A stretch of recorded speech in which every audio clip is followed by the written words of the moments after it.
talking today. If everybody is ready. First person will be the U.S. Attorney, Scott Brady. B-R-A, D as in dog, Y. Yes. Sure. The second person will be the special agent in charge of the FBI Pittsburgh office, Bob Jones, or Robert Jones, I should say. That's either one is fine. Next is going to be Wendell Hisrich from Director of Public Safety for Pittsburgh Police. Hissrich. Director of Public Safety, Pittsburgh Police. Wendell, Wendell, Hissrich.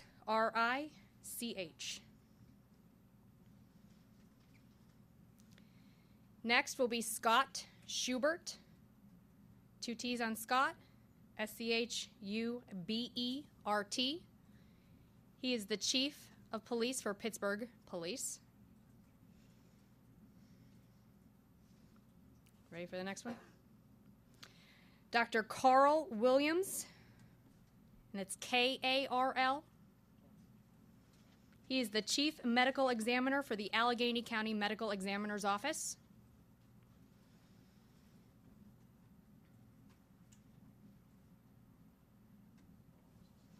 Next is the CEO of the Jewish Federation of Greater Pittsburgh.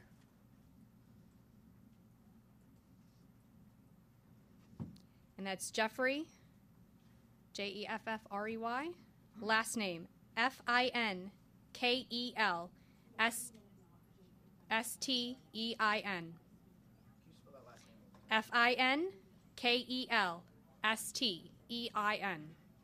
CEO of the Jewish Federation of Greater Pittsburgh.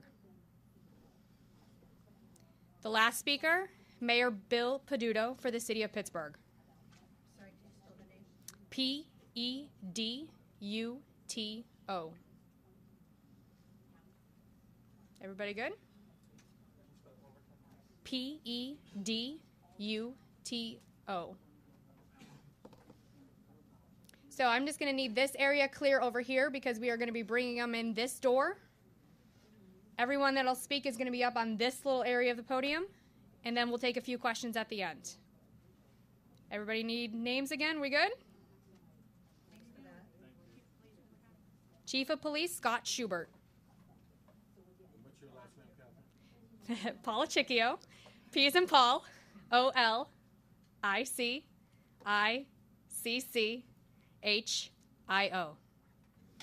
Yes, it's a long name, I know. All right, we'll be in just a couple minutes. Thank you, everyone.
Rem 210, it's about this now.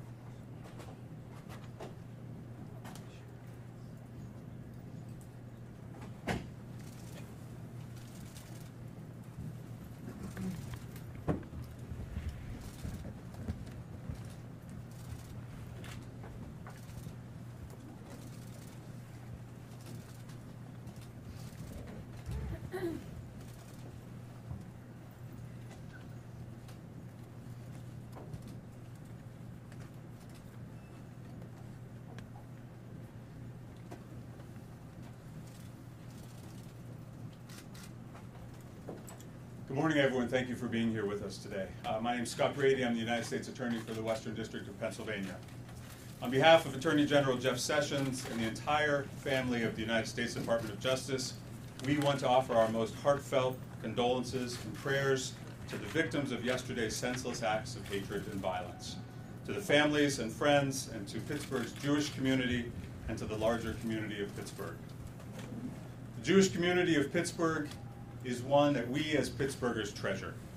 It's an important part of the cultural and social identity of Pittsburgh, and so this was an attack upon our neighbors and upon our friends, and one that we felt very deeply. The fact that this attack took place during a worship service makes it even more heinous. A place of worship is a sacred place. It's a place of peace and a place of grace. It's a place where a community comes together to celebrate that they hold most dear and most sacred. And this, of course, is our first freedom as a people. So today, all over Pennsylvania, men and women in similar places of worship are in prayer for our Jewish brothers and sisters. So today we stand together as a community that rejects hatred and violence, a community where neighbors respect neighbors, where we embrace our religious diversity and we celebrate our differences. And together we mourn those whose lives were lost, and we begin the healing process. I want to commend the courageous police officers and SWAT teams who responded to the scene. They are truly heroes who, without hesitation, without concern for their own safety, ran toward gunfire to protect innocent victims. By confronting and neutralizing Bowers, they prevented additional loss of life. So a word about the charges. Last night, my office filed federal charges against the defendant, Robert Bowers. The complaint alleges that on Saturday, October 27th, at approximately 9:50 a.m., Robert Bowers entered the Tree of Life Synagogue in Pittsburgh's Squirrel Hill neighborhood. At that time, members of the Tree of Life Synagogue were engaged in religious services and worship. Bowers was armed with multiple weapons. He had 3 Glock 357 handguns and an AR-15 assault rifle. Inside the synagogue, Bowers shot and killed 11 individuals and wounded 2 others. Police officers and SWAT teams responded quickly to the scene, and Bowers shot at them. Ultimately, 4 police officers were injured, and 3 of them were shot by Bowers.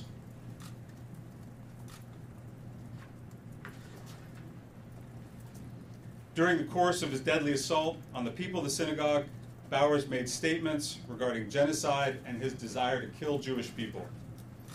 After a standoff with police, Bowers eventually surrendered and remains in federal custody today. So our complaint charges Bowers with 29 separate federal crimes. There are 11 counts of murdering victims who are exercising their religious beliefs. There are 11 counts of using a firearm to commit murder, and each of these counts is punishable by death. The final 7 counts are based upon the harm inflicted by Bowers upon the brave police officers who, in trying to stop Bowers' rampage, put their own lives in danger. 3 of these brave men were shot by Bowers. So Bowers is scheduled to make his initial appearance before a federal magistrate judge on Monday, October 29th at 1:30 p.m. So moving forward, the investigation is underway and our work will continue. Know that we will spare no effort or resource in ensuring that the defendant is held fully accountable for his unspeakable and hateful crimes. We would ask the public and the media to have patience with us as we conduct this investigation and understand that there are things that we cannot share at times during the course of the investigation. At the conclusion of our remarks, we'll be happy to take questions. Now you'll hear from Special Agent in charge of the Pittsburgh Field Bureau, Robert Jones.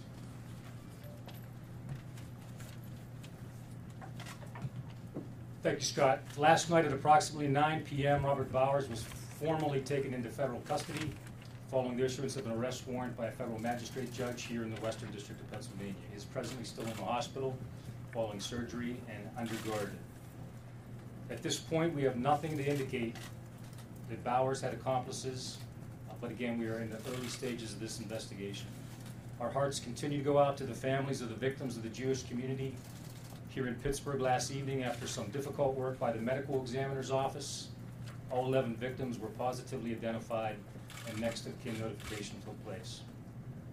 As of 6 a.m. this morning, all of the victims had been taken from the Education Center to the medical examiner's office. I want to personally thank the leadership of the Jewish Community Center and the rabbis of the 3 congregations located at the facility for their patience and the patience of the families as we work through the night to identify and remove the victims this morning. This is a large, complex crime scene, and much work remains to be done. At present, FBI evidence teams from Baltimore, Washington, and Newark are here to augment Pittsburgh. We estimate that the crime scene may take up to a week to process. As reported already, we've conducted a search at the subject's house in Baldwin, and a search of his vehicle will take place this morning. I can't comment on what was found in those searches. We continue to conduct interviews, scrub social media, review possible surveillance camera video, and exploit digital media to determine how and why Bowers committed this terrible act. I ask again that if you have information that may help, please contact law enforcement. I'd like again to thank Chief Schubert of the Pittsburgh Police for the heroic actions of his officers. Had Bowers made it out of that facility, there is a strong possibility that additional violence would have occurred. I also want to thank Wendell Histrick and his team. They are a big part of the community that all law enforcement promises to protect and serve. Thank you very much. I'll turn it over to Wendell. Good morning.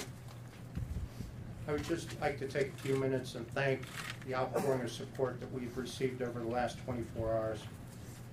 The Jewish Community Center, the Red Cross, the Salvation Army, the various grief counselors, the Children's Institute, and the many other organizations and businesses that have provided food and logistics for the officers and for the victims. As Mr. Jones mentioned, the area around Wilkins and Shady will remain closed so that the forensic investigation of the crime scene can continue. That area will probably remain closed for up to a week. Extra patrols have been assigned around various sensitive locations throughout the city of Pittsburgh, to include where the scheduled event will occur tonight. In the next few minutes, the medical examiner will release the names of the deceased victims. I would personally ask that the media respect the privacy of the families of these victims. I was there last night and witnessed the notifications being made to the families. It was a very difficult time for the families, and I ask you to give them some distance. Finally, if you see a first responder, whether it be a police officer, paramedic, or firefighter, go up to them and say thank you for their work that they've done. The last 24 hours has been extremely stressful for them, and a word of thanks would go a long way. This time, I turn it over to Pittsburgh Bureau of Police Chief Scott Schubert, who will give you an update on his officers. Thank you. Good morning. First and foremost, as everybody's saying, our heartfelt condolences to the victims and to their families and their friends. And we have a strong relationship with the Jewish community in Pittsburgh, and I just want to tell them that we grieve with you, we support you, and we're here for you. We will continue to work with you.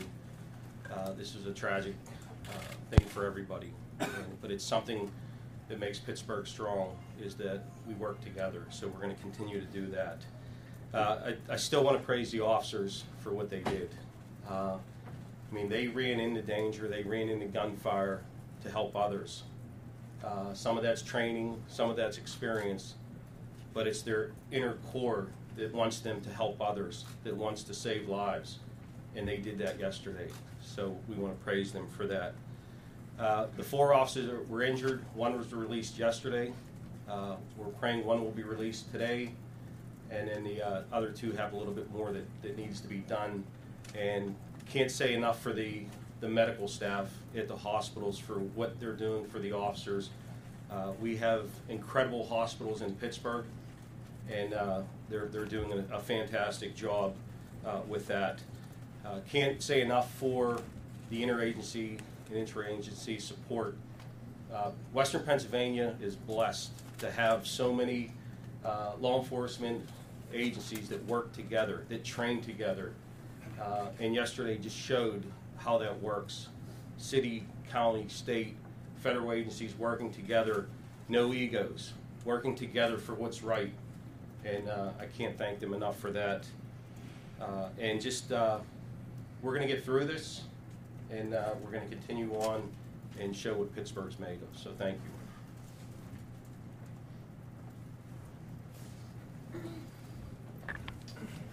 Good morning, I'm Dr. Carl Williams. I'm the medical examiner, chief medical examiner of Allegheny County. And again, I want to reiterate what everybody said so far, which is we, in my office, extend our deepest sympathies and condolences to the families. I met with them last night during the process of identification, and there's no words to express the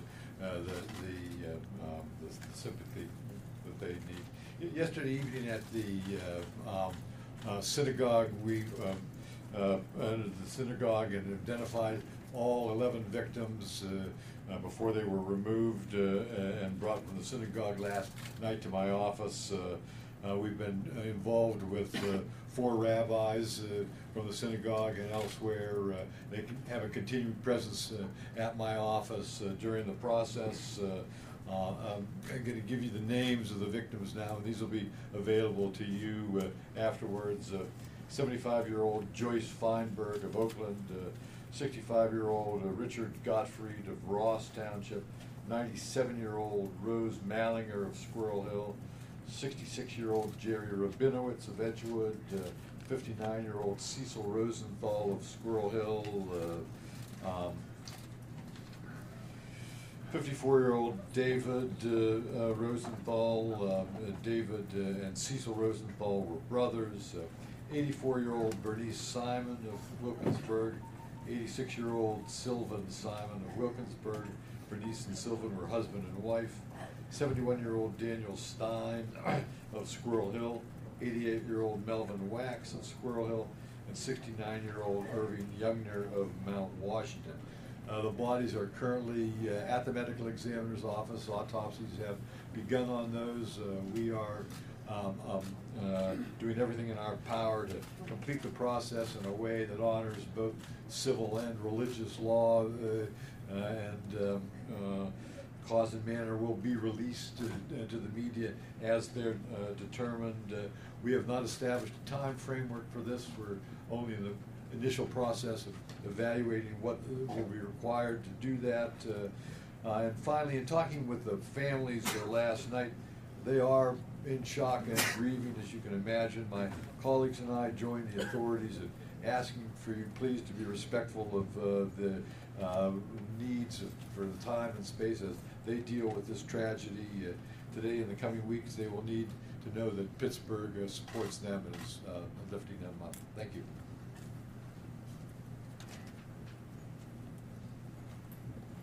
Hi, I'm Jeff Finkelstein. I'm the president and CEO of the Jewish Federation of Greater Pittsburgh. So I have to begin by saying that I've seen this room a lot of times on TV, and I never thought I'd be at this podium. This is an awful, awful period for our Jewish community, and especially for the families who've been affected. And it's real once you hear the names. We're going to do everything we can to help the families. We're in the process of doing that now. And we'll be there for them and be there to help our Jewish community in the Pittsburgh region heal from this.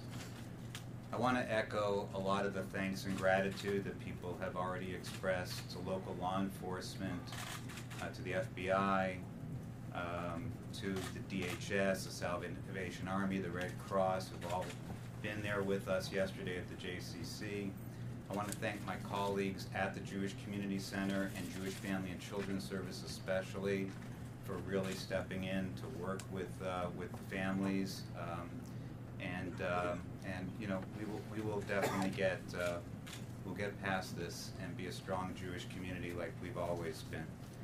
Thank you. I'm going to ask the mayor to come up now. Pittsburgh's a strong town. We are a resilient city. We have been knocked down and we've found ways to stand back up. And we've always done it in one way, by working together. To the victims' families, to the victims' friends, we're here as a community of one for you. We will be here to help you through this horrific episode. We'll get through this darkest day of Pittsburgh's history by working together. Squirrel Hill is the most diverse neighborhood in all of Western Pennsylvania. People choose to live there because of the diversity of the community. The Jewish community is the backbone. It is part of the fabric of Pittsburgh, and we will be there in all communities to support our friends in the Jewish community. We, as I stated, have been knocked down before, but we've always been able to stand back up because we work together. And I have to take a moment to thank those that spoke earlier. The effort that was put in across multi-jurisdictions, from the federal to the state to the county to the local, was something that we should all be proud of. The fact that we were able to work together as one community. Suburban medics coming in voluntarily to take on different areas of our city because all of our medics were at the scene. Our medics deciding on their day off to voluntarily come in to fill 7 additional ambulances to back up our officers and the officers who came from our surrounding counties. The federal agents and the state troopers and the county officers all working together in order to be able to make sure an episode that will forever go down in the history of this city as one of the worst moments that we have experienced was able to be lessened because of that coordination. And to those that are standing behind me who spoke earlier, the professionalism that was exemplified through their leadership was something that we needed at our darkest time. To our officers who are in the hospital, and to the one officer who has been discharged, the thanks of an entire city go to them. Their sacrifice and their knowing of the danger that they put themselves in order to be able to protect others is something when they put on that uniform that we should understand the sacrifice that they make. And to their family members, this city will be behind and there to support you in anything that you may need. And finally, to those that are not familiar with Pittsburgh, to those who have given their words of not only confidence but support to Pittsburgh from around the world, around this nation, and around this state. Thank you. We know that we as a society are better than this. We know that hatred will never win out, that those that try to divide us because of the way that we pray or where our families are from around the world will lose. And in Pittsburgh, we're pragmatic and we find solutions to problems. We will not try to rationalize irrational behavior. We will not try to figure out ways in order to lessen the degree of crimes such as this. We will work to eradicate it. We will work to eradicate it from our city, from our nation, and our world. Hatred will not have a place anywhere. And we will work locally to make those changes happen. And we will work with partners around this country and around this world to make sure that it ends. I want to thank again all of those in this room, the elected officials who are gathered, those that have worked on the front line of public safety, those that worked within public works and other parts of government in order to be able to assure the safety of our people. And we'll open it up to questions at this time. Was the fourth officer injured?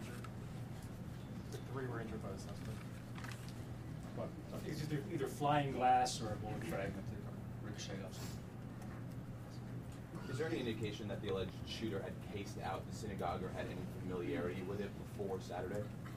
We don't have any information on that at this point. Was the weapon used in the shooting the AR-15? That all the weapons he brought into the facility with him were used. Scott, a lot of people have asked if this is a case of domestic terrorism. Can you speak to that? We are treating this as a hate crime. As Special Agent in Charge Jones said, there's no indication that he's working with anyone else, and so we have charged it and are treating it as a hate crime, but continue to investigate. And just to elaborate, the distinction of domestic terrorism would need to involve what?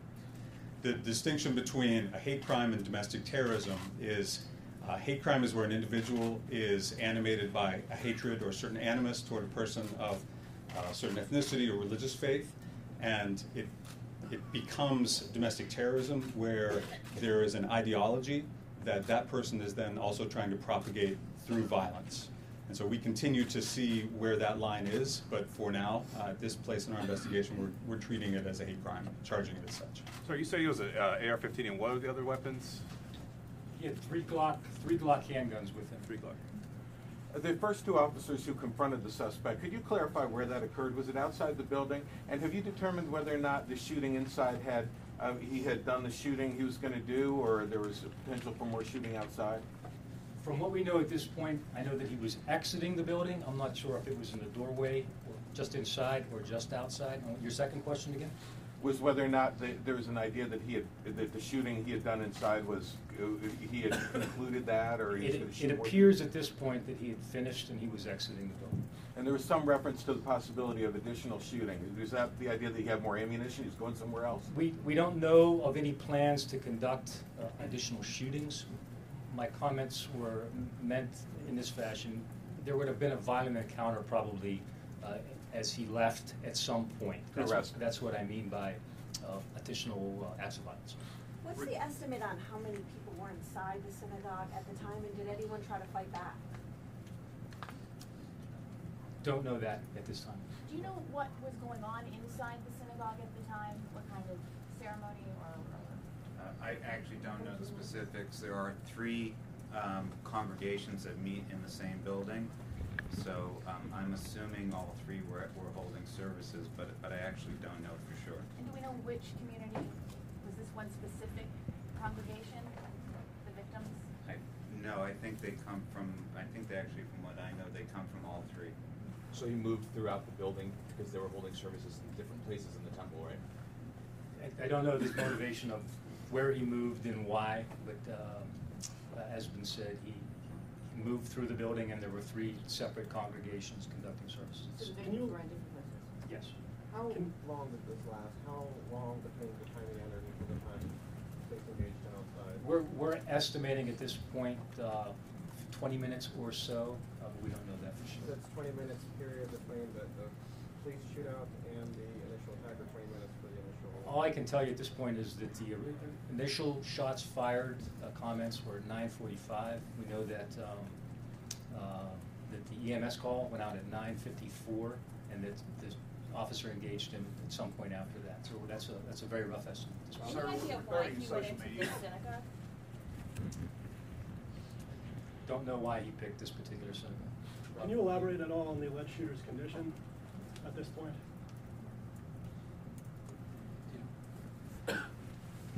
Still, he remains in fair condition at Allegheny General Hospital with multiple gunshot wounds. Will the families be able to bury their dead within 24 hours, which is customary by Jewish law, or will the investigation delay that? We have representatives, rabbis at the office. We're doing everything we can to balance, as I say, what we need to do as a criminal investigation with the needs of the families. So we're just in the initial stages of processing the bodies and knowing we will make sure we can do everything we can to make sure that we can release the bodies in the shortest possible time frame, making sure that we get the information we need to carry on the criminal investigation. Will there be funerals today? Today, no. Were We hope shots- to release the bodies. Some of the bodies will be released today. How many? I'm not sure. Were shots fired at all three services, and do you have any handle on how many shots in all were fired? Lots of shots were fired. There were casings everywhere, but no. Were they in all three services, the three different services? I'll have to refer to the investigation that's going on. There were different activities going on in different parts of the building, so yes. Are investigators looking at any surveillance footage that may have been inside the synagogue? Pardon me? Sorry, any surveillance footage that's being reviewed right now? We're attempting to see if there were surveillance cameras in position where we could capture footage, but we'll look at the neighborhood and try to find everything we can. Robert, was there anyone armed inside who may have tried to confront the government? I have no information at that. From what he said, were the most of the shots fired within common areas, or did he actually go into chapel sanctuaries? All we can tell you right now is that there were 3 different locations inside the facility where we found deceased folks. Do we know how he obtained his firearms? Purchased them? I personally don't have that information right now, but we're working closely with our ATF partners. I think we have. Mr. Mayor, can I ask a question? Mr. Mayor, yes.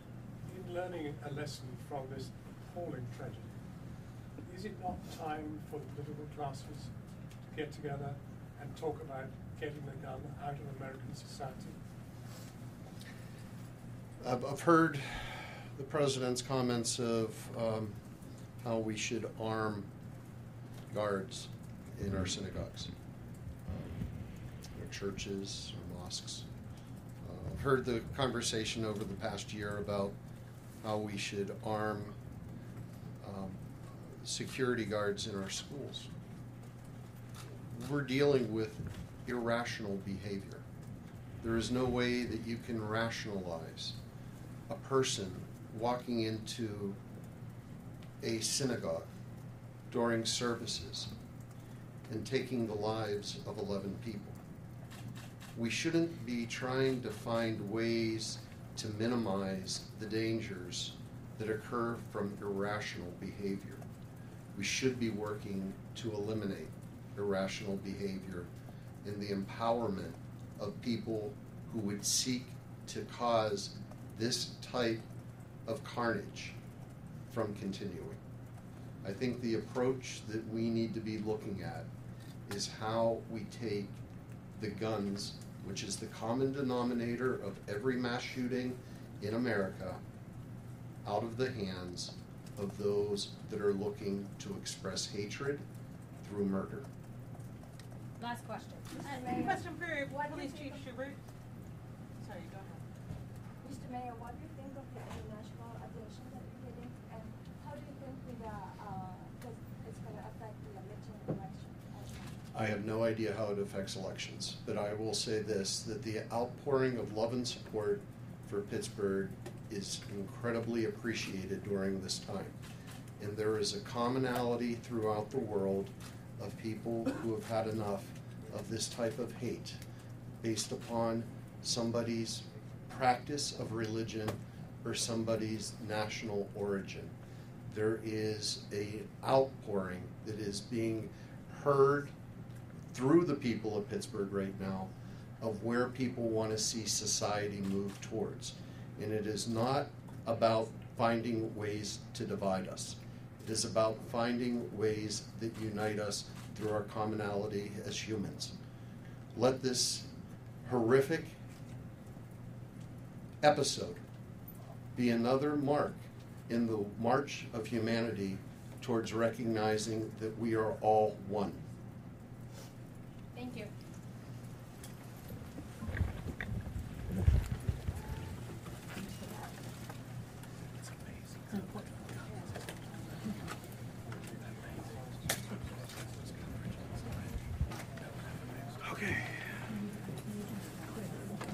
Hey, are we going to 10 or no? Are we going live in 10 or just 9?